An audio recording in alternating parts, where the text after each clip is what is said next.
So, this is a Faust file that I've already written. I don't want to live code it because it's basically the same thing. So I'm importing some standard libraries, and then this is new. This is something that I found on the web, and these are format data for various vowels, and it actually goes out to 4 vowels. You know, very often you'll only see 3, and that's really historical in the telephone world because, you know, the speech signal processing technology was developed primarily by AT&T Bell Laboratories. That was where it really grew up. You know, that was the big thing. And that started in the early 1900s. You know, Ma Bell was very successful very early, and then there's been incredible amounts of money spent on R&D for the last century in that domain. And so, like in the 1920s is when the vocoder was invented. You know, we use the vocoder still today in computer music. Well, that was in the 1920s, and it was demonstrated at 1929 World's Fair. So the history of speech technology at Bell Labs is mammoth. So if you're in the speech field at all, signal processing for speech, you really are in for a pleasant surprise or a horrifying surprise, depending on your orientation as a graduate student. You have more literature to read than you'll ever read in one lifetime. But, you know, we can try to work with the cogent summaries that have been put together in recent years and excellent books. There are many excellent books. So the telephone was standardized on, you know, basically, 4 kilohertz band, 8 kilohertz sampling rate, 4 kilohertz band, and within that band you have to roll off. So really, the nominal telephone bandwidth is 200 hertz to 3,200 hertz. So you don't even, so you lose your fundamental for low male performance, and you lose, you know, the top quarter of that almost to roll off for the filter channel. So really, it's a very narrow band. And so these resonances in the voice are just the resonances of the vocal tract, right, which is this acoustic tube. In a straight acoustic tube, you know, like your paper towel core, is very nearly a uniform row of resonances. You know, they're close to harmonically spaced. They get more damped at higher frequencies, but to a first approximation, it's a harmonic set of resonances. And so when you modulate it, you know, to speak, you deform that. But you're always kind of averaging around that uniform spacing that's a function of how long your vocal tract is. And so for men, you know, it's one average, and for women, it's a shorter average length, and for children, it's shorter again. And so much of the speech literature is divided into male, female, child speech as separate cases, you know, for speech recognition, speech synthesis. And so in the telephone bandwidth, which is only, you know, 3 kilohertz really, 3 kilohertz, you get only around 3 formants. Sometimes you see sometimes the 4th formant makes an appearance, but most of the time you only get 3. And so that's why you historically have this paucity of formants for voice. Whereas, you know, in the modern day where you want to have, you know, good wideband full fidelity, you want all the formants out to 20 kilohertz or whatever it is. And so, you know, that's going to be on the order of 20 formants. If they're going, you know, if you get 3 formants in 3 kilohertz, then it's about a formant per kilohertz, right? Which kind of makes sense. It's kind of like a 1 foot round trip time. So that's nice to get that 4th formant. I'm just trying to, you know, make it sound like an exciting thing to do. But the reason that the telephone was limited to 3 kilohertz was because the intelligibility information is there. So with 3 formants, you really can, you know, capture what the vowel is. And in fact, you can do really well with only 2 formants. The font vowel diagram, which basically plots, you know, the F1, the first formant frequency, versus F2, the second formant frequency, that pretty much tells you where the vowel, you can draw regions in that plane and label them as specific vowels. So you do quite well with only 2 formants. And then 3 formants is your telephone standard. And then 4, you know, would be called, you know, wideband telephony. It'd be, you know, like really nice voice synthesis.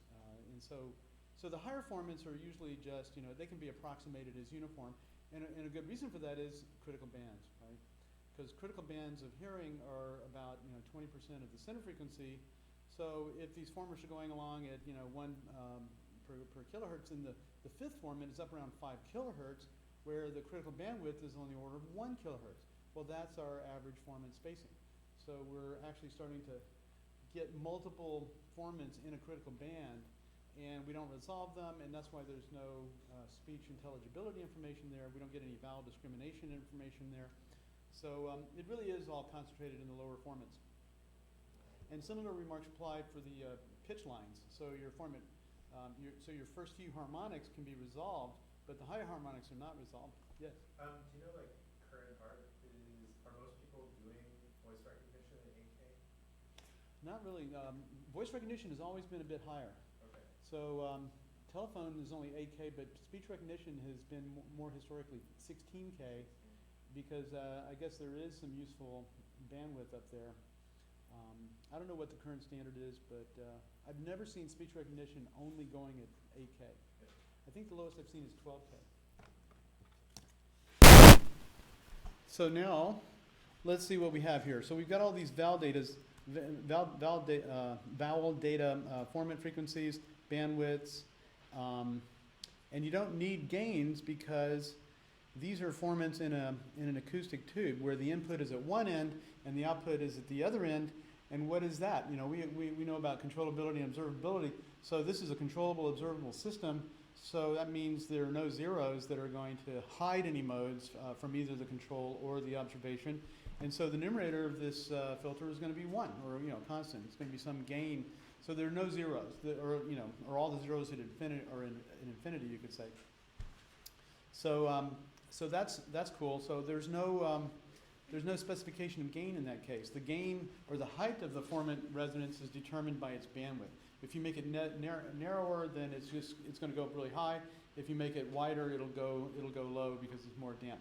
So another way of thinking of it is that all of these resonators are in series, and they're kind of fighting it out with each other.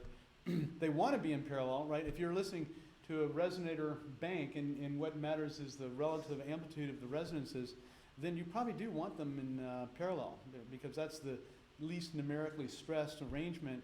They can operate more independently that way, but then you'll get zeros in between them.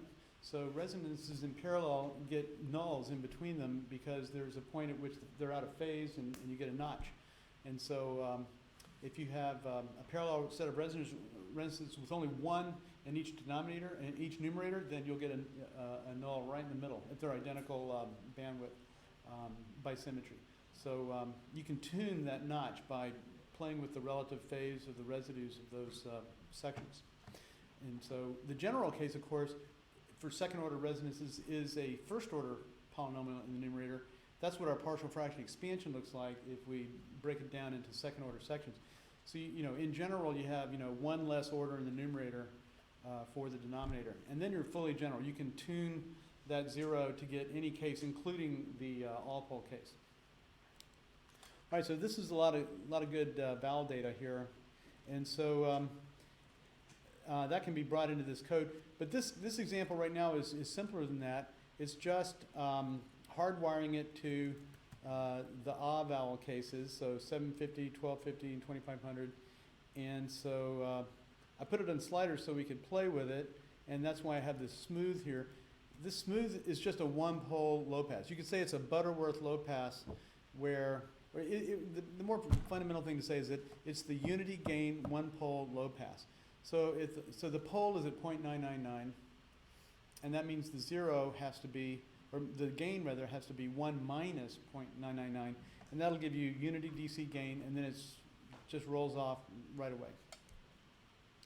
So we have a slider for the fundamental frequency, and so this is one step upgrade from what Iran presented, which is that we've got vibrato. And one of the things you'll notice is that it sounds a lot better. When you have an impulse train through a set of formants, it kind of almost sounds like a voice. I can't even do it. It's hard to be steady enough, but it's very, very steady.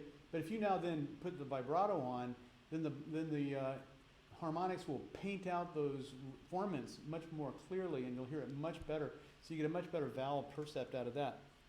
And then we have vibrato controls, typical computer music style. Amplitude, and then these three formants which we can play with, and F4 is just fixed at 3500. So here's the code. F0 is the nominal F0 times 1 plus the percentage of vibrato, then multiplied by 0.01 to convert it to an amplitude.